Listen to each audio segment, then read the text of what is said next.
Northwest Now is supported, in part, by viewers like you. Thank you. Imagine if we were struck with a disease affecting up to 80% of the entire U.S. adult population. A disease with symptoms that can include stroke, diabetes, depression, suicide, dementia, and an early death. Well, we've got one, and it's called loneliness. Tonight, we discuss a silent epidemic that affects millions. And our Steve Kiggins with a look at a unique cultural phenomenon we live with here in the Pacific Northwest that certainly isn't helping. Loneliness is the discussion on this special Mind Matters edition of Northwest Now.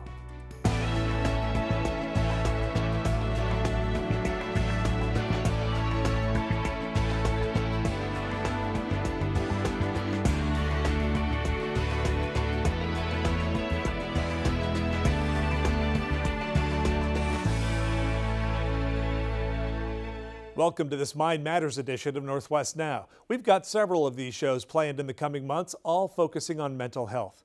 Some studies indicate loneliness is an issue with 80% of the U.S. population, a land where we have 1,000 friends on our phones but have never even spoken with our neighbors. It cuts across all age groups and has a particular impact on minorities, the low income, the LGBTQ community, and the young.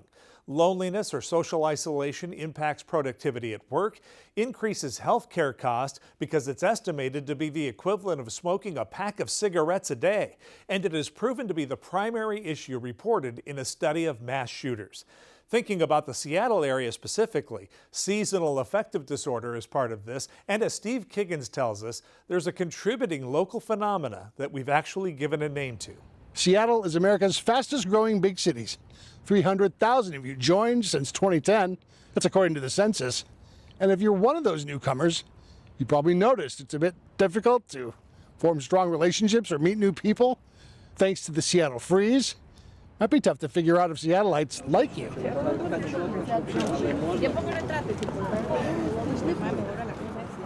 If you move here, you got to be prepared for the depression. For the first 2 years, I just went to concerts by myself. Winter is quickly approaching. Dark gray clouds choke out the sun.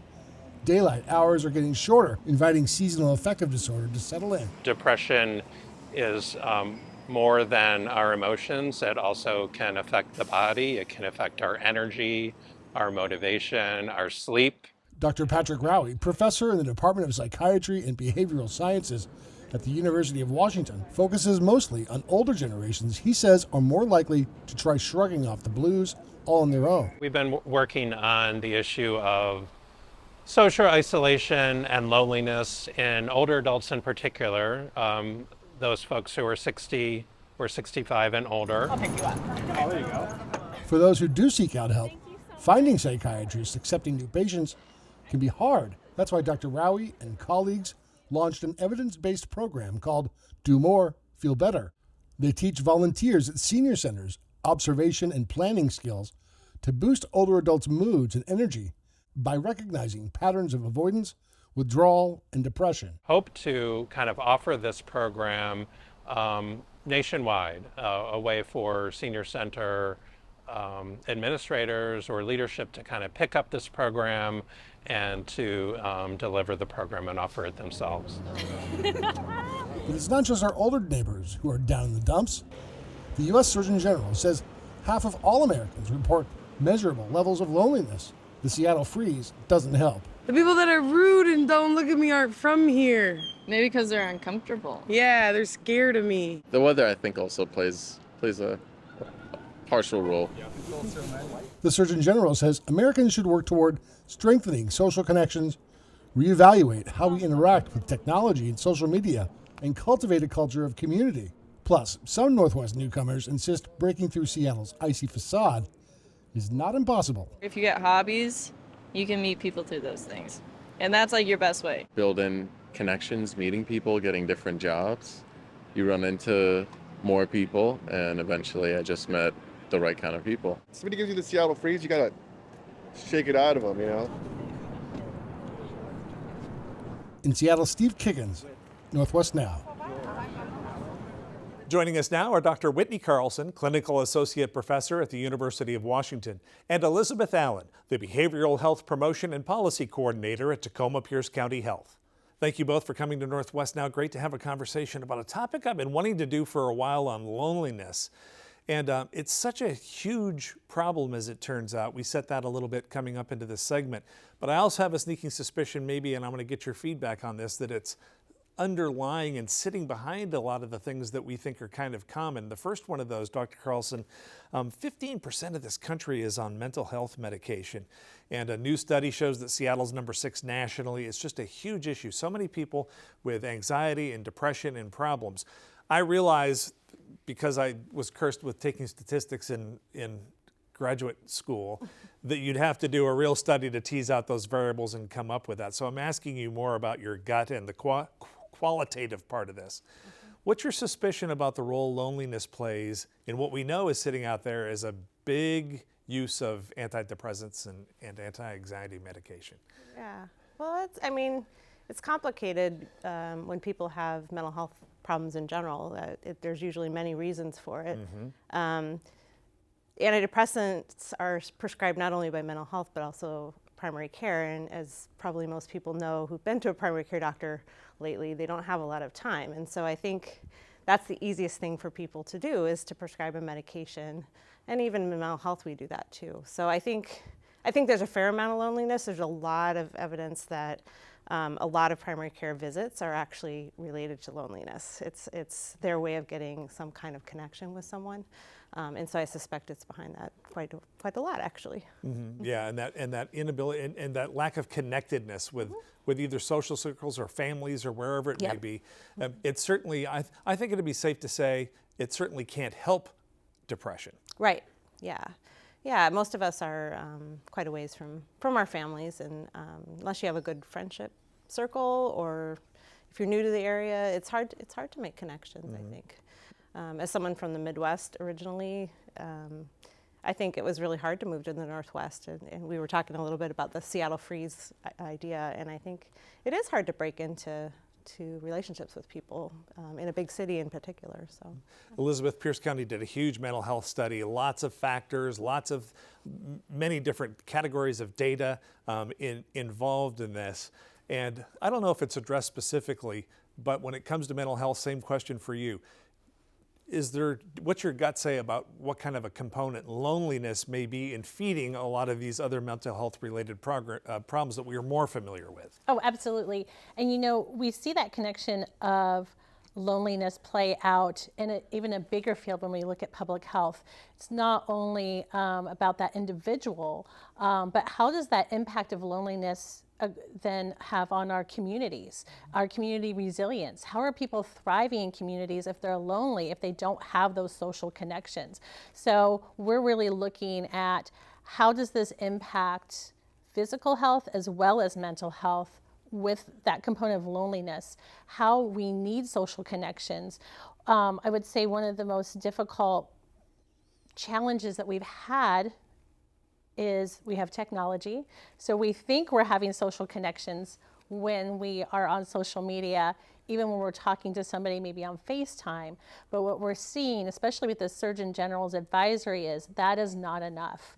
We also had a pandemic where we were told to stay at home, we were told to isolate, and coming out of that has been a real challenge for everybody. So being able to address this and look at that as a major component to people not being able to get up and go to work in the morning, people not being able to do their daily activities. You look back at that core issue, and a lot of it does stem from loneliness. Yeah. Dr. Carlson, there's another term that we've been talking about in this country that circles directly back to what Elizabeth was talking about there. We've heard this term before, and we're pretty used to it: deaths of despair. Happiness is kind of this difference between your expectations and your reality. And a lot of folks with COVID and economic disappointment, a lot of things are that deaths of despair piece shows up in alcoholism, and it shows up in drugs, and it shows up in mental health needs and those things.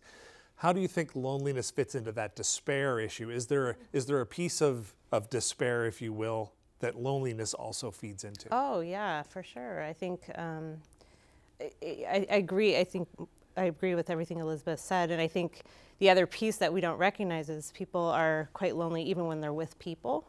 So even when you're around people, if you don't feel you have a good quality of relationship with people, whether it's at work or at home or in the community, you don't feel like you have anyone to count on or that you can talk about your deepest problems or deepest fears. And that's what makes people feel very lonely. And that's what leads to people feeling particularly isolated and then coping in unhealthy ways, like drinking and using drugs and isolating.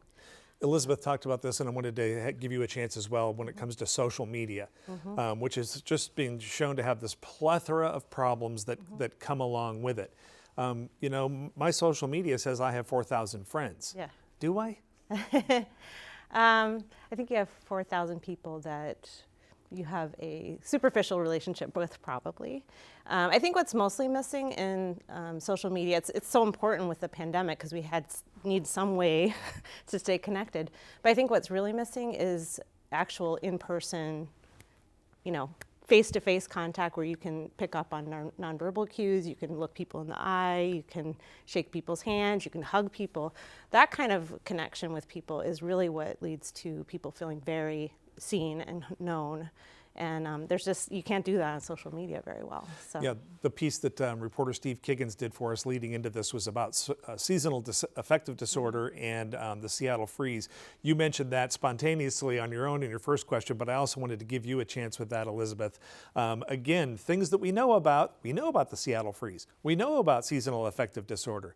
Well, here's loneliness sitting under those two, possibly too. Do they have a compounding effect, or what's your take on that? Oh, absolutely. And looking at how we go about our business, go about our daily lives, we tend to focus in on what's important. And when we have things like computers, again, and that technology right there in our face, we tend to forget about some of those other valued points in our life, such as our neighbors, such as our friends, such as getting together and talking, sharing a hobby together. So those components definitely rise up when you think about overall mental well-being. How are we interacting with strangers on the street? How are we interacting with even extended family? A lot of rage out there. A lot of rage. Is that a problem? Are we too pissed off to have friends? I mean, seriously. Well, I think there is a certain apprehension about interacting with people you don't know in the community because you don't know how they're going to react, and then of course with substances and things like that makes people kind of afraid. I was actually thinking, I was walking my dog recently, and I was thinking, well, really good for me to start talking with more people when I'm out and about.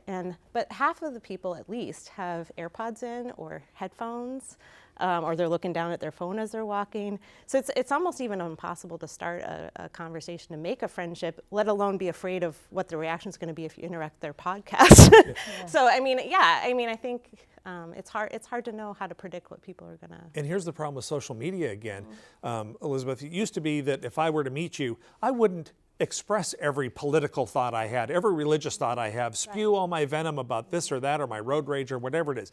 I'd be a little careful. We'd get to know each other. We'd talk about the weather. We'd have a nice time. I would connect with you and realize, Elizabeth's a real nice gal, before I started dropping my politics on you after we had established a relationship. And I asked if we're all too pissed off because it's a fire hose of people's opinions and garbage on social media. And you walk out of the house. If you take a walk, you're not ready to meet somebody. You're like, I need to get the hell away from all these people, not make friends with them.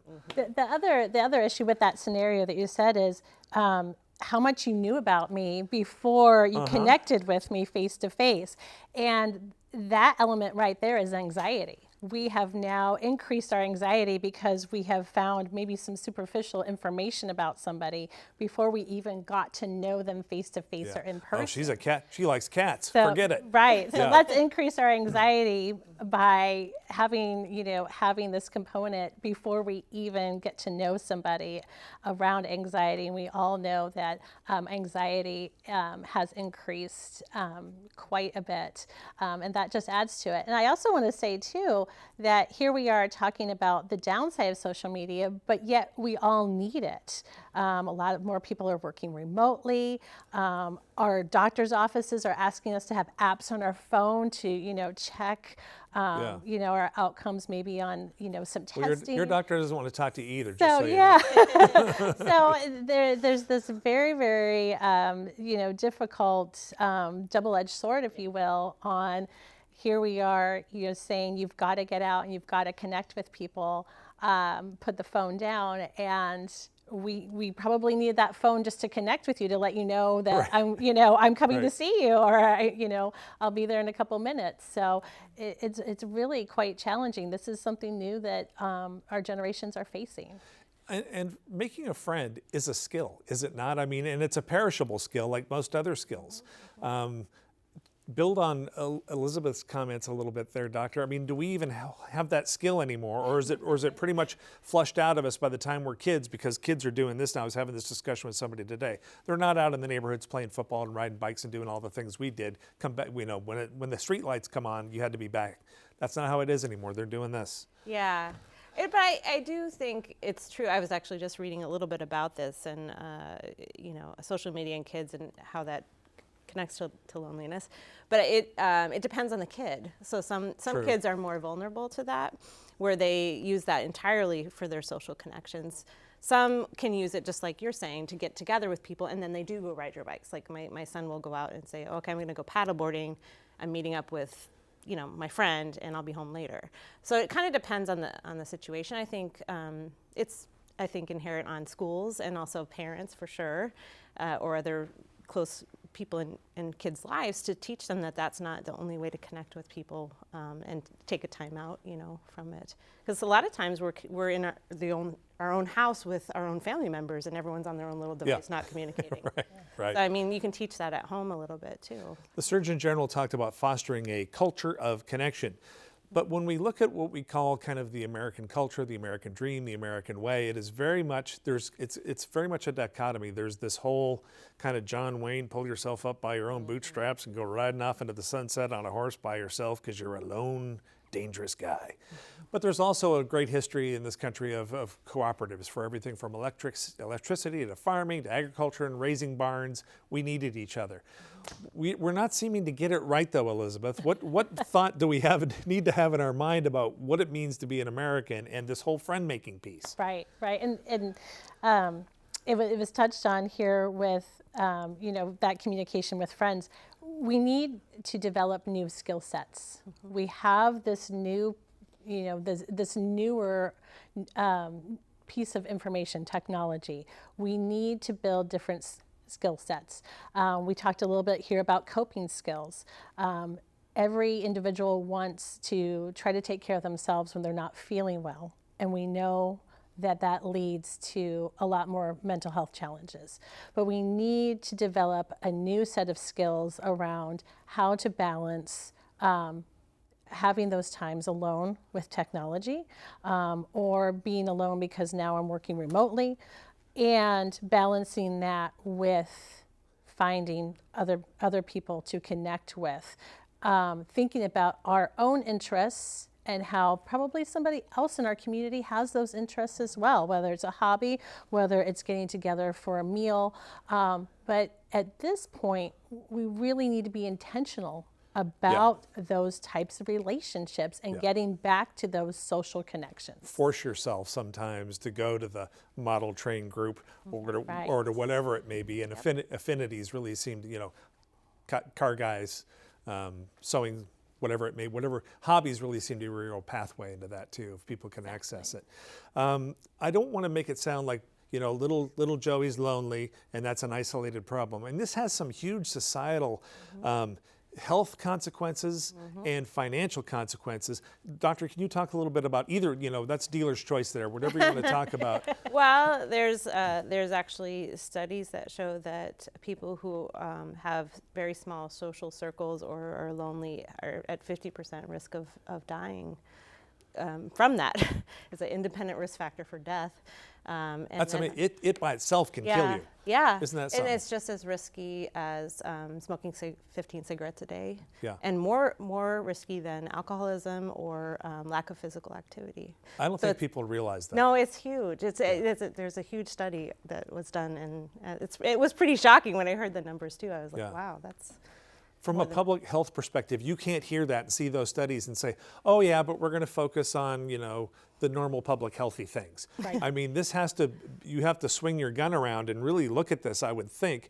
Don't let me put words in your mouth. What is, from a public health perspective, how can this be dealt with? Exactly, and just to bring up the point, 20 years ago, we would have been talking about loneliness. We've really shifted from that viewpoint of looking just at physical health and now looking at mental health and saying, mental health is just as important, if not more important, than your physical health here. Because it flows into so many other... It flows. So Yeah. we look at loneliness can increase your risk of stroke even. When you are not well, when you're not physically well, you can't thrive. You're not able to have your best life possible. And not only for yourself, but possibly for your family too. That is our goal in public health, that everybody's living their best lives possible. Yeah. We don't want people to be suffering from stroke or even possibly dementia. Dementia is another one that Yeah. is increased with loneliness. We want everybody to be healthy and make those healthy choices. And this isn't just any age group. I mean, this is kids and suicidal Everybody. ideation and folks in their, who have younger and older generations on both sides, and the older generation too. Absolutely. Yeah. Absolutely. Yeah. It's a danger for everyone. I'm wondering too a little bit your thoughts on this too, Doctor, about, we didn't talk about it directly. We talked about the mental health piece, but I mean, there are costs associated with this too. You have to be concerned as a healthcare professional about who's paying for these treatments and some of those kinds of, is loneliness a codable a codable ailment at this point? Should it be? I mean, what are the financial aspects of this? Yeah, that's a good question. That's actually not the direction I thought you were going to take with the financial impact. I thought you were going to talk about the impact of absenteeism and things like that. Feel free to make the show better. Yeah.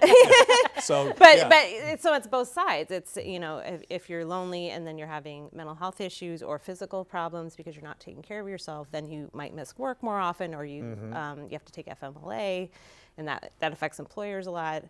I think, in psychiatry, we often talk about adjustment disorder as our, when people are having a hard time with life issues. And so that is a codable disorder that you can bill for.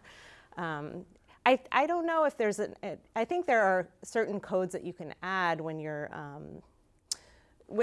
a medical doctor or in mental health too, that sort of bring to the forefront that is an additional problem of focus. They're called V codes in the DSM.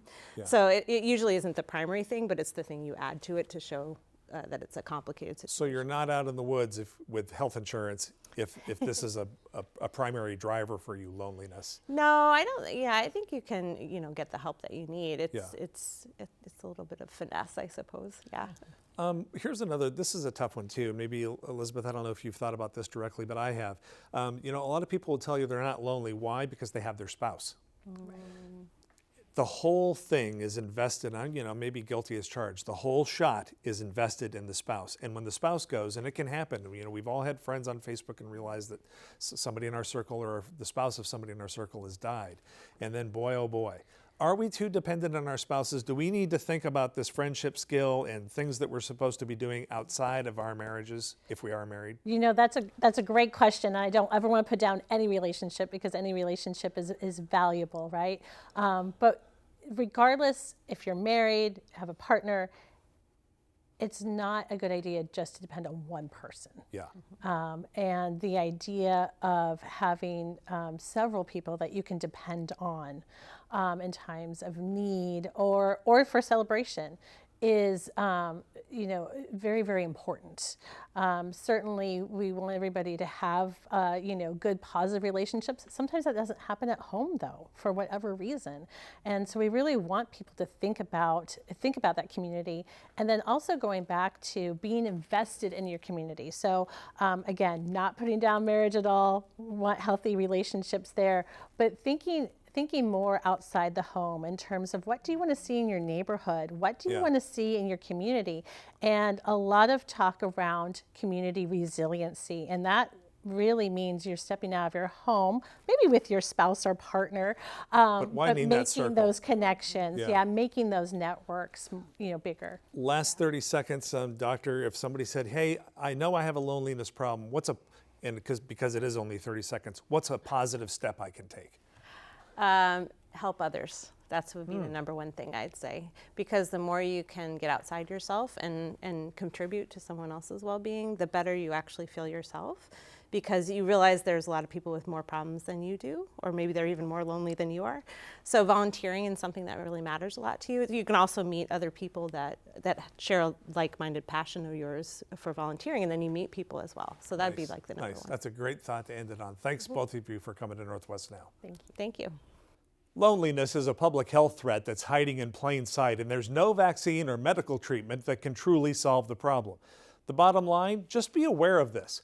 Put down your phone and set a goal to see if there's one thing you can do a day or a week to build a connection, promote peace, and get out of the spin cycle of hate and isolation hardwired into our me-first culture, and now so disastrously amplified by outrage-fueled social media.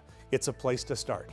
I hope this program got you thinking and talking. To watch this program again or to share it with others, Northwest Now can be found on the web at kbtc.org, and be sure to follow us on Facebook and Twitter at Northwest Now. A streamable podcast of this program is available under the Northwest Now tab at kbtc.org and on Apple Podcast and Spotify. That is going to do it for this Mind Matters edition of Northwest Now. Until next time, I'm Tom Leeson. Thanks for watching.